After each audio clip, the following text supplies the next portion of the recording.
Studio नाम कलेला हो नाम पटना तो हिलैबे कैला, दिल्ली में चाचा और बॉम्बे में लागत विस्फोट करैबा। जिया शंकर जी आए हैं, रघु जी के ले लो।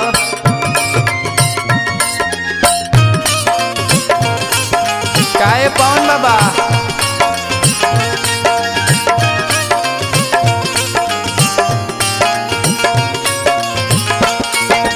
जीजाजी के मारे हमरो जियल भइल मोहाल, जीजाजी के मारे हमरो जियल भइल मोहाल।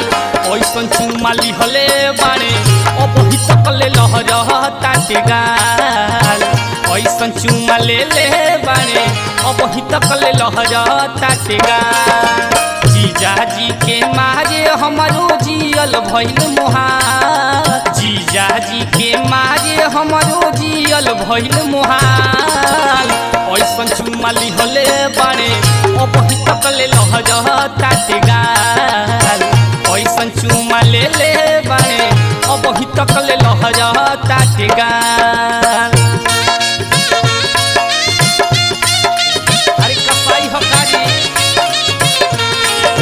छापरा कौन वैसे जाके मलहम लगवा लो, लहर ना पड़ी। बना है इधर छोटू भैया, शंकरू भैया के जवाब लिखिए भैया। ए गोलू जी रउए मार्केटिंग करे के बा, हिला दी मोतिहारी हो जाए से चली राजू जी, अरे उमेश जी, पप्पू जी, राजेंद्र जी के जवाब लेते हो बनारस से तो बोली जी हिला नहीं बारे।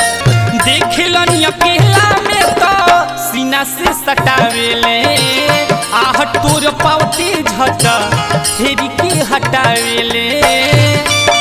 गौरी जी, दिलीप जी, अरे बाकर का हिला दी।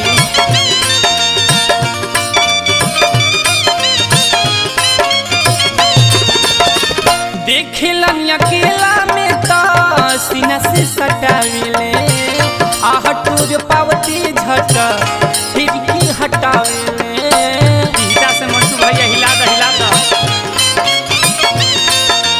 जहाँ एक बेरी चुनी दिलन हो जाला भक दिला, बड़ा कसाई बारी जहाँ एक बेरी चुनी दिलन हो जाला भक दिला। ओइसन चुमा लिहले बाणे अबही तक ले लहरताटे गाल, ओइसन चुमा ले बाणे अबही तक ले लहरताटे गाल। आई रघु भैया ऐसे तो कैसे होई हो, अरे मानत नहीं खानी आदत से लाचार बाड़े। मैयो रे मैयो जान ली का हो, बना रहे अंजन भैया। देखिए हाउ मत कर दे। अरे जीजा हाथी कसाई हरी, हाय हाय हाय टीका रहा दस के दस। अच्छा फूके फूकी होई बहुत अजीज होके तुहसे कहतानी, जीजा के देखते जार होता बाछी जानी। काय रतन भैया साली के संगे बड़ी फोटो खींच रहा तरो, पटना जाके बनवा तरो।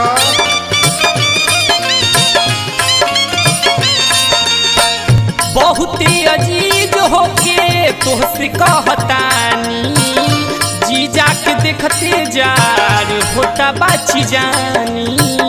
चला भौजी से चल के तारा घरे कहत तनी बाबूरा में चल कहती न रहनी डरे की ते कई दे बाबा।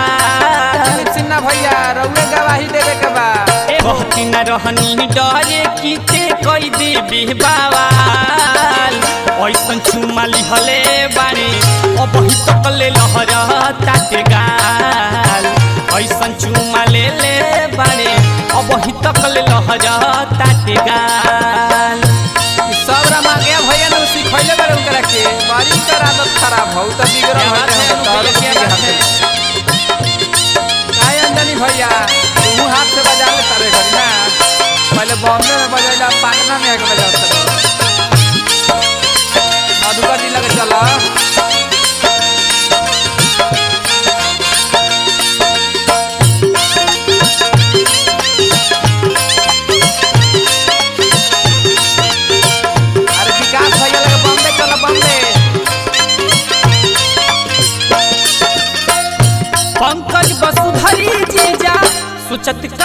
नहीं खन हमरा जोड़ा पारी के उनका बड़सन लईकन कहरे में नेह लागल बा उनकर हियाव हलल बा।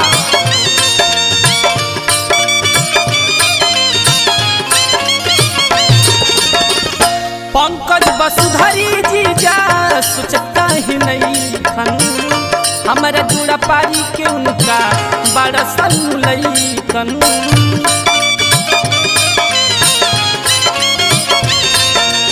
फुटलो आखी हमरा उनकर भावत नहीं खींचा जबरदस्ती करेला।